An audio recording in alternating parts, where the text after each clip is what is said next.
So, hi everybody. My name is Phoebe, and I am currently in my second year at uni studying my Bachelor of Design in Games here at RMIT, and I'm really excited to be here. I'm going a little bit fast already. Excellent.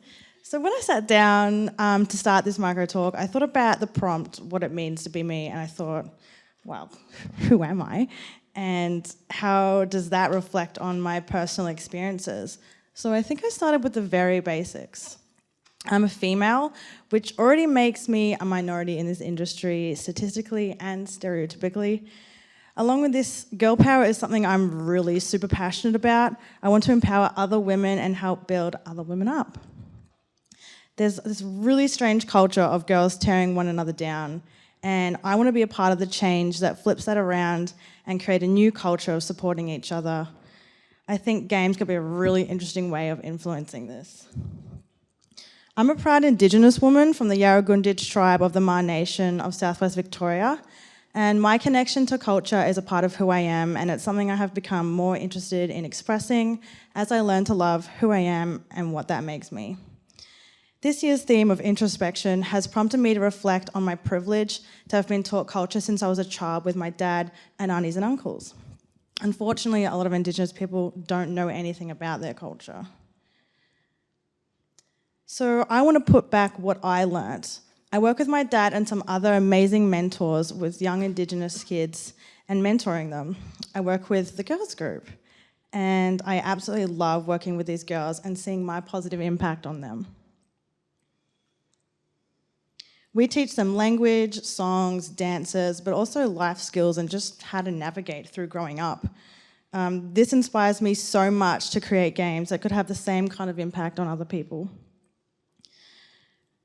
Oh, I have got the wrong prompts. Interesting. So I'm just going to go over the pictures. Love. I'm super passionate about equality and just having equal rights, and I think that's super, super important.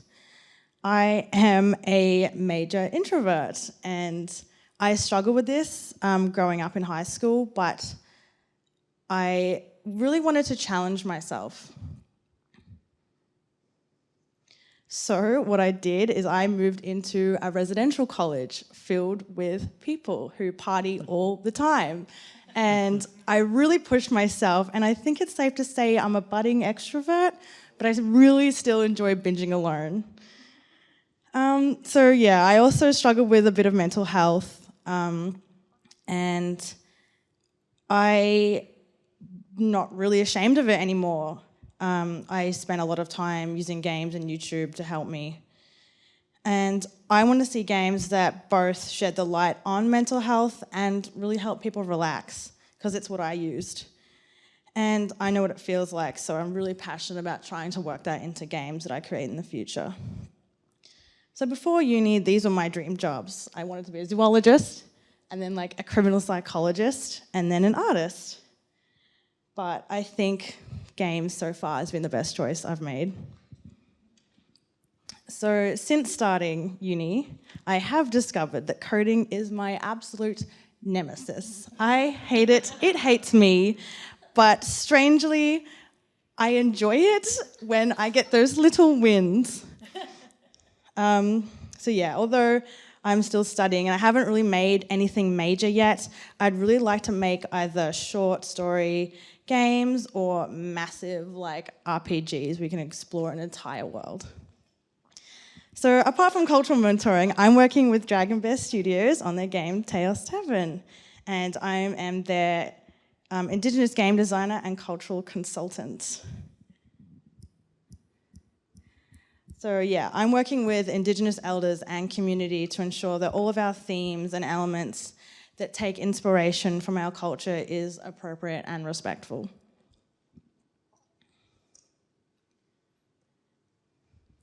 So I can remember when I got my very first console, which was the PS2 Slim from my dad, and it came with 2 games, Gran Turismo and Ratchet & Clank Up Your Arsenal. Best game ever, by the way. And yeah, ever since then, I've been exploring and spending uncountable hours playing games until I started studying them. And now I have no time to play them. Thank you.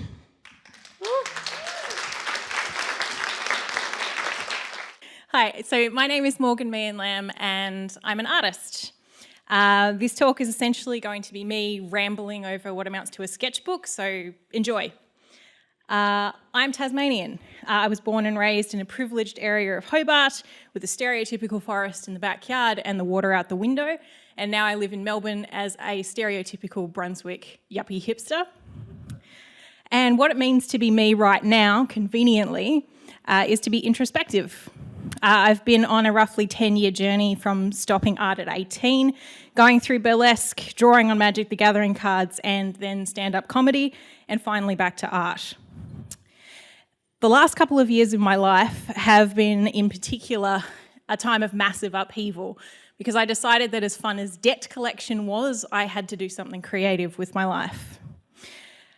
In terms of this talk, I wanted to take the introspective lens that I've been looking at myself with over the last couple of years and turn it on my creative practice. And I found that I do at least have a fairly solid understanding of who I am as a creator, and that has been put as a creepy, not quite right artist, which is completely fair. A lot of my current work falls into the category of at least a little bit disturbing. And I have a pretty dark aesthetic. And so I had to ask myself why I was drawn to creating this type of work.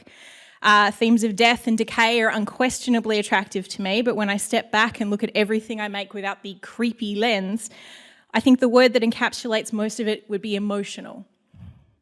When I create something, I always start with feeling and work backwards. Whether that's a game with themes of loss and acceptance or a pen and ink drawing of a cow.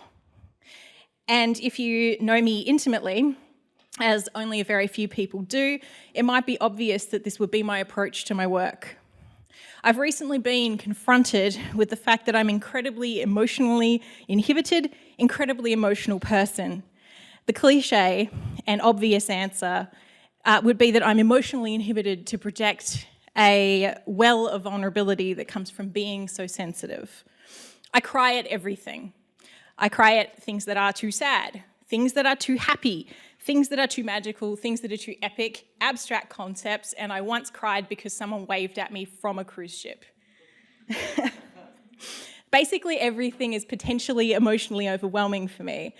And luckily, I have a pre-prepared answer as to why that is. And this is going to shift gears a little bit. I believe in nothing. I don't believe in God, karmic balance, or a general creative force in the universe. I have no particular reason for this. I've just never felt a personal need to believe in something. For me, life is meaningless and we are alone. And I'm sure that sounds awesome, but it's not that bad. I've homebrewed a term for myself that, while wanky, does the job of describing me quite well, and that is, I am an affirmative nihilist. Life is meaningless, but I feel pretty good about it. While a positive attitude and believing that life is pointless don't seem like they go together, I say it is the Vegemite and cheese of personal philosophy. Scott Adams wrote in God's Debris that to an immortal, the life of a rock would be more lasting and compelling than that of any one person, because on a geological or stellar scale, we barely exist at all. I had my mind blown at a young age when I learned that in our universe, the likelihood of any particular thing existing at all, including me, is astronomically small. I like Dyke themes because they make people emotional, because I'm trying to bring out an emotional response in people. But what about the rest of my emotional spectrum that isn't just making people feel uncomfortable? And how does it relate to my nihilism? In a nutshell, I care about everything because I barely exist. I am intensely aware that all I am is my experience, and when I am gone, I will only be defined by my absence, the spaces and objects that will be divorced from the context of my life.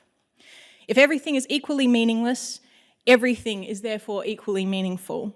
The minutiae of our world is potentially just as emotionally important as the dominating features of my short life. My definition of affirmative nihilist means that because nothing matters, everything matters. Everything is beautiful because it got to exist at all. The irony is not lost on me that because for me, in a Nietzschean way, God is dead, in a strange way, I see God in everything. Thank you.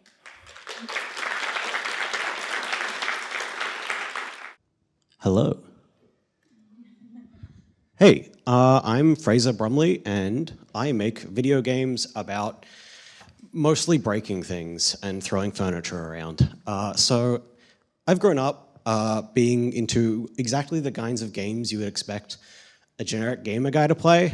I mean, I've played all kinds of other things, and I've taken inspiration from all kinds of things, but I keep coming back to these very generic kinds of games, whether it be kind of straightforward, Far Cry 2 kind of shooters, or role-playing games where there's a bit more depth.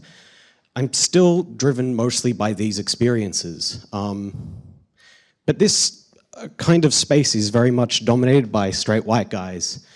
And although I kind of pass as that, and I sometimes see myself as that, I'm actually not. I'm bi and I'm part Japanese, and so I exist in these spaces kind of slightly off from the dominant identity. And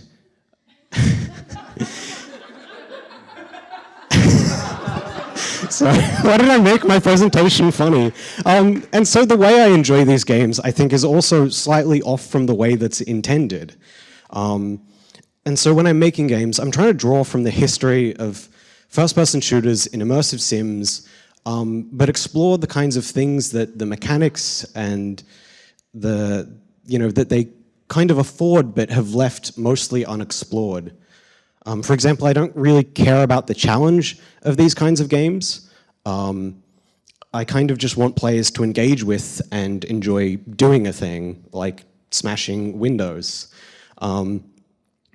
And I think the most interesting parts of games is when they just start, like when you see the world as this big, autonomous thing, but games always really want you to know everything, to see them as kind of a machine and know how to operate it. And I think when that happens, all of the character of the world kind of drains out, and you see kind of the objects and characters in the whole world as just kind of a means to an end. And so I think what I look towards to, the way I've totally forgotten everything now. Don't worry, I was a slide ahead. So I look to puzzle games to kind of fix my design process for this. Because when you have a good puzzle game, there's kind of there's a trick that the puzzle wants you to get, and each puzzle brings a new trick. And a bad puzzle game will kind of give you a trick, and then it'll give you a new puzzle, which will be the same trick. You just have to perform it multiple times. And I think action games are a lot like bad puzzles. They just ask you to perform the same things over and over again. And I think instead we should be looking to make these kinds of games similar to a good puzzle game, where you have something to learn. It should really be about this process of kind of learning how to use these systems, how to play these mechanics.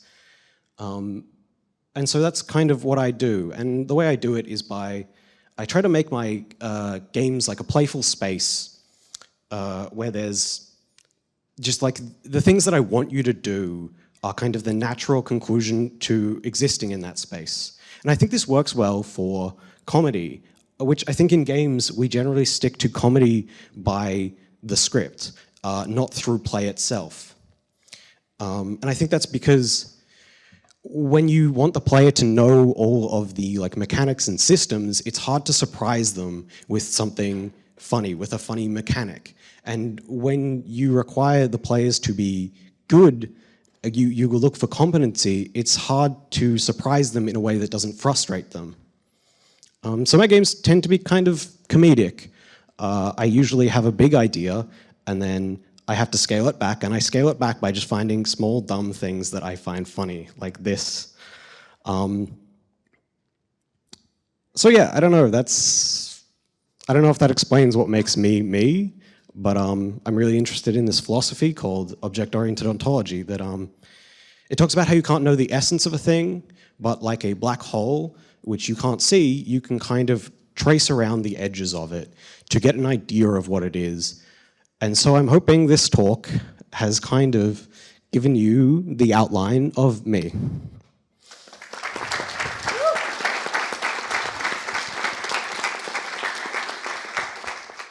Five minutes. They're giving us travel assistance for 5 minutes of speaking. Well, we're also doing the online session and maybe the poetry slam, but I don't know. Something's gone terribly wrong or terribly right. What are we even going to talk about? We're doing the online session. We'll be talking about introspection for at least half an hour. And by the end of these 2 days, we'll all have been introspecting so hard that everything just kind of boils down to go the fuck to therapy anyway. Yeah, but even if the message is the same, where the message is coming from is also important. Like, okay, you've listened to hundreds of songs and they have moved you, though, to be fair, it's not hard to make you cry. Remember the underscore incident? The underscore incident. Live orchestral music. Me crying into my shirt. The music director's mother giving me tissues because I was crying into my shirt. We forged a sacred bond that day. Back to what I was saying. Any music can make you cry, but few have truly affected and reverberated so strongly within you, like when you heard a gay singer who co-wrote and sung a song that just happened to be gay. Have I killed my thoughts right before their prime? Have I bit my tongue one too many times? Have I said it all the way I really meant to? If I wait till my tomorrow comes, is the waiting all I've ever done? Or will I get to know myself in the place I am, get to fall in love with another man? Broke apart a little bit there. It made you feel it made you feel this crushed butterfly feelings just seeing this gay guy singing about loving another man. You were so unproductive the entire week. It was so bad. Too many feelings. Point is, it mattered. It really mattered to you because of the person singing that song, even more so than the song itself. You have heard songs like that 100 times, but you haven't gotten to hear it sung by someone who's like you. So it doesn't matter if you're just repeating things. You speaking those things is a new context, a personal context. A context that perhaps certain folks can relate more closely to than others. So you mean like my journal comics? Like the one where I offered my first kiss to the winner of a non-official jousting competition at a fake medieval castle, which ended up in a draw. This was a true story. I did not kiss anybody that day. So you post those on your Twitter, the ones your potential employers can scroll through? See, that's why I'm not employed. Shit, that's why I'm not employed. Back to the point. Here's the question for you. Will you listen to any of these folks talk for 5 minutes? Of course. Then why do you think they won't treasure listening to you talk for 5 minutes? Introspection is as much about talking and opening up as it is about listening. It's about listening to yourself, acknowledging yourself and what you are going through. So let's do a journal right now. How are you doing, Ian? I'm fine, I guess. It's okay to say that it's not fine. Well, I'm anxious and I'm worried about money, so nothing new. My work is culturally important, but my body's acclimated to poverty so much that I haven't gone a single week without instant noodles. I only have enough to pay rent for maybe 2 more weeks, and I wish I didn't have to think about that. I still don't know if I'll ever be able to afford taking care of a dog. Comic work is so lonely, and I just want so badly to have an emotional anchor I can lean on, and I am good with self-love and self-care, but I wish I didn't have to do those things by myself. And yet, you're still here. It wasn't too long ago that you weren't 100% sure that someone like you exists or that you deserve to exist. These journals are evidence that you're here. What we don't get to see in history is people who were erased and silenced. We were made to believe we could never deserve to be heard. Every page of journal you make, every word you speak, every book you write, you are writing yourself into existence. That resilience is worth listening to. So listen, and write, and speak, and be proud. Thank you.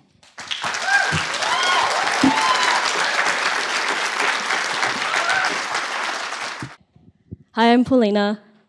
Now I have 15 seconds to kill. Okay, I'm Paulina, I'm the creative director of Dragonmare Studios, and I thought this topic was about introspection, and I didn't catch the other part, so it's about a mix of introspection and about me. Sorry, what's wrong? Okay, cool. So, I did not press play, I'm so sorry. Good. Why isn't it playing? Okay. I have a feeling it's not going to automatically play, so I'm just going to press it. So, this is a photo of me when I was young. And like Moana, I'm a girl who loves her island. And I've always had a close connection with nature. Shortly after that, we moved to Australia and my island became Melbourne, in a rural town, growing up as one of the only non-white kids there. That felt a bit isolating as a migrant family, so me and my older siblings grew up playing video games and consuming fantasy art and literature. And I've reflected about how the assimilation of mainstream culture has influenced me. One of my friends likes to call me the whitest brown person they know, which apparently is called a coconut. So like white on the inside, brown on the outside. But I feel like that understates the effect of westernization and colonization across the globe and across cultures. And I recognize that I'm grateful for not having pressed full screen. Oh no, go back. Cool. Of the privilege of growing up in Australia and having traveled the world, have had scholarships and worked in senior roles and high-paying jobs. But there is one thing that I haven't really seen myself represented in, and that's in games, or in fantasy, or in mainstream culture. That's okay, I embraced being weird. If hobbies were Pokemon, I want to catch them all. I did everything from Muay Thai, historical European martial arts, LARP, dance, theatre, tabletop, video games, horse riding. There's a lot of horse riding in rural towns. Tiny race car driving. And I figured that without a role model, I just had to be my own action hero. So with my serious career, I was like, okay, I'm gonna break free and from this toll on my spirit and my creativity and teach myself sculpture. So I'm not entirely sure how these squiggly lines and a duck turned into this, but I discovered that sculpting fantasy creatures unlocked a special passion and art into me.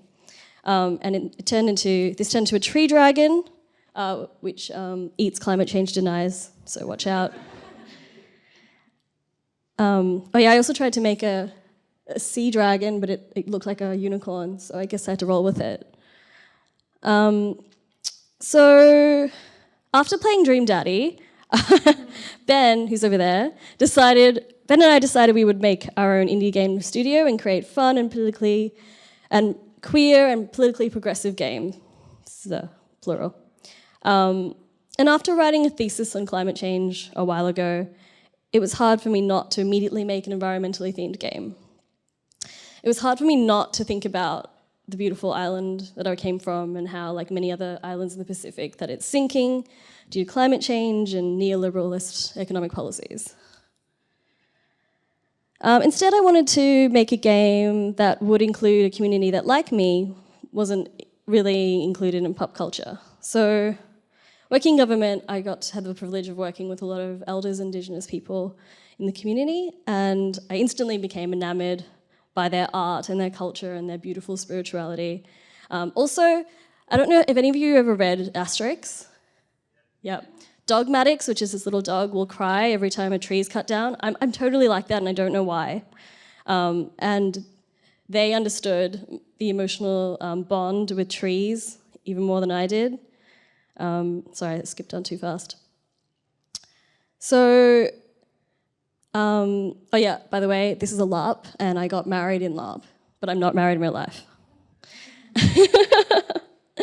So I was doing consultation, and an artist told me that she was worried about her kids, who they love video games, but she'd love if they could see themselves in those video games, and that'd be cool for them to play Nintendo Switch or whatever. And because she was worried about losing her culture, and she thought games was a really cool way to disseminate that and share that with people. So I had to think about that when we made the game. So the concept of Chaos Tavern came from a tabletop game that I ran for my group. And it's about, sorry for making you watch this all the time. It's about 4 underdog adventurers who, like many of us, have been seduced by the allure of a secure home and a stable job and a roof over your head at the price of a mortgage. Except probably most of us don't have a mortgage. We planned it to be filled with puns and playfulness and fantastical creatures and friendship.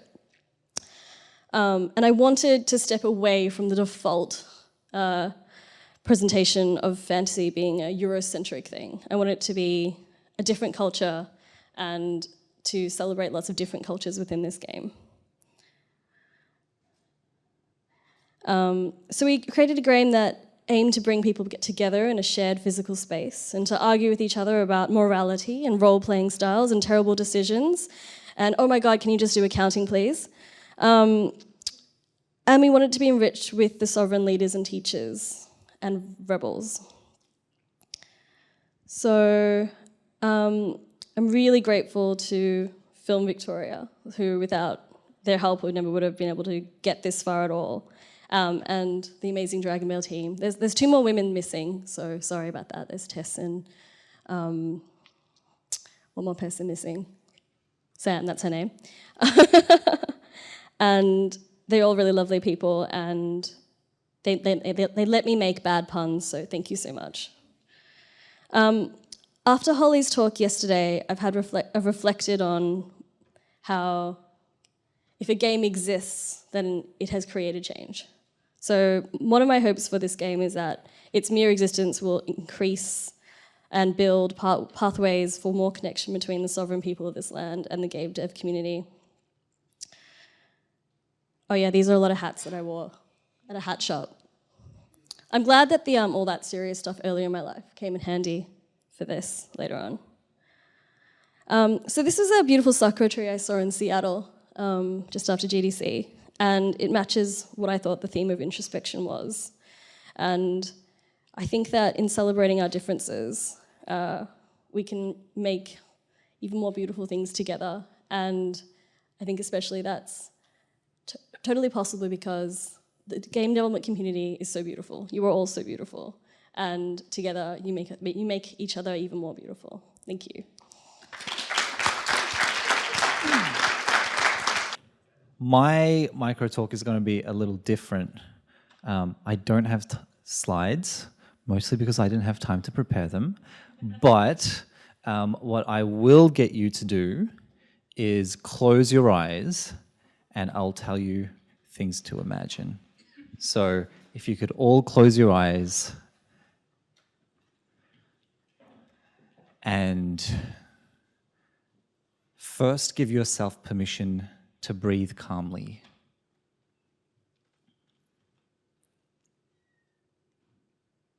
Make sure your feet are steady on the ground.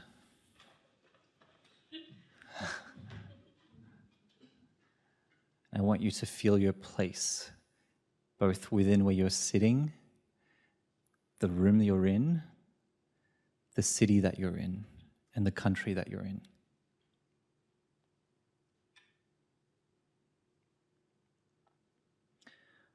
I want you to pay attention to your breath as you breathe in and breathe out.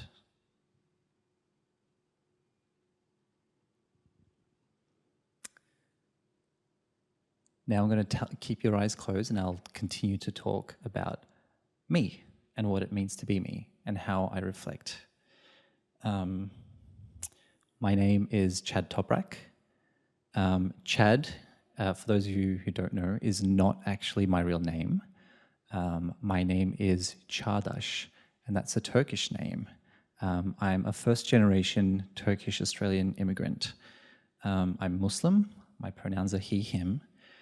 And I was 2.5 when I moved to Melbourne with my family.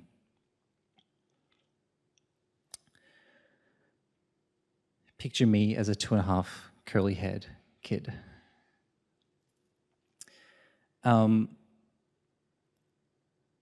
As a kid, I grew up wanting to be a computer something, a computer engineer, computer scientist, computer astronaut, whatever. And that dream stayed with me until I was maybe 12 or 13. And what happened was my family and I moved back to Turkey in 2003. And this was a result of September 11, an unfortunate event. As a result of that, my family, my dad's name is Ahmet, my mum's name is Fatma, and we all went through some not so nice times. My parents had a tough time at work, which is not great, and they eventually felt like they did not belong in Australia. And so we moved back to Turkey. That was tough, being a teenager, but I soon noticed that people in Turkey were lovely and warm and welcoming. Now I want you to picture Turkey. I don't know if any of you have seen or been to Turkey, but if you haven't, maybe you can picture a mosque in Istanbul, some grand mosque.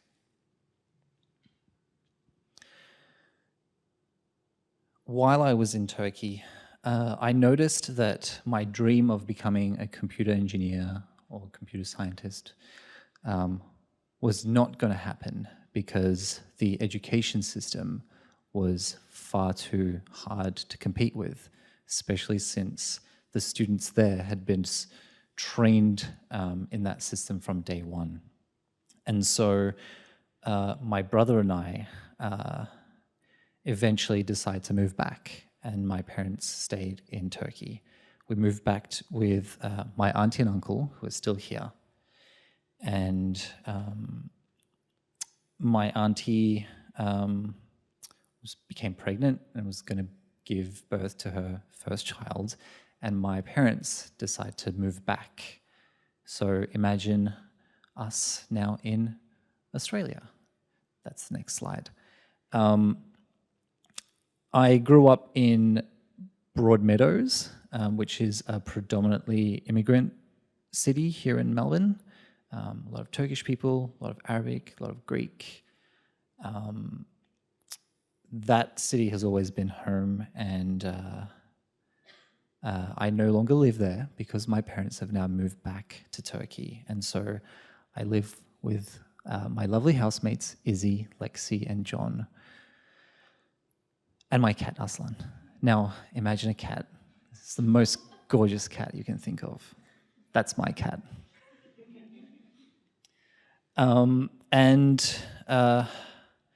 It's been really tough not living with parents. There's a lot of financial stress. I don't have a full-time salary, which is not great. And so I go through a lot of financial struggle. And I know that there's a lot of people in the room who experience the same. And I'm hoping that with the theme introspection, we can think about what that means and perhaps start thinking about strategies and ways that we can help support each other. Simply asking, "How are you? Is everything okay?" is a great start. I want to talk about, I want to acknowledge the systems and algorithms that work against many of us here. There's a lot of people of color, a lot of Indigenous people, and there's a lot of erasure that takes place. So this year's theme was really personal.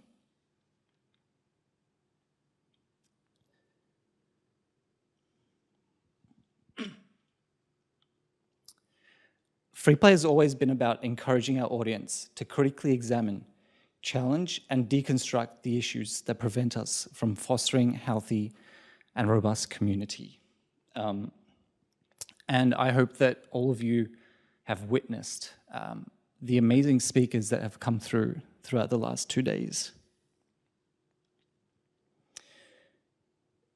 This year's theme is also about self-care and respect, and I want to make sure that everyone here is always feeling safe and looking after themselves. So if there's anything that we can do, whether it's now, during the awards ceremony, or any time between now and the next free play, please reach out. Burnout is a serious issue facing our industry right now. Over the last couple of months, there's been hundreds and hundreds of people who've lost jobs in Australia. The industry's actually gotten really small. And so I asked the question, how do we move forward from here? How do we create a healthy and sustainable and robust industry? And I think the answer is to look after ourselves, to care for one another, and to introspect. It's important that we don't forget our past, our history. Institutional memory is very short. And although Free Play has been running for 15 years, there's still so many people who have not heard of the festival. I entrust each and every one of you to carry the spirit of Free Play forward and to continue to make personal and experimental work.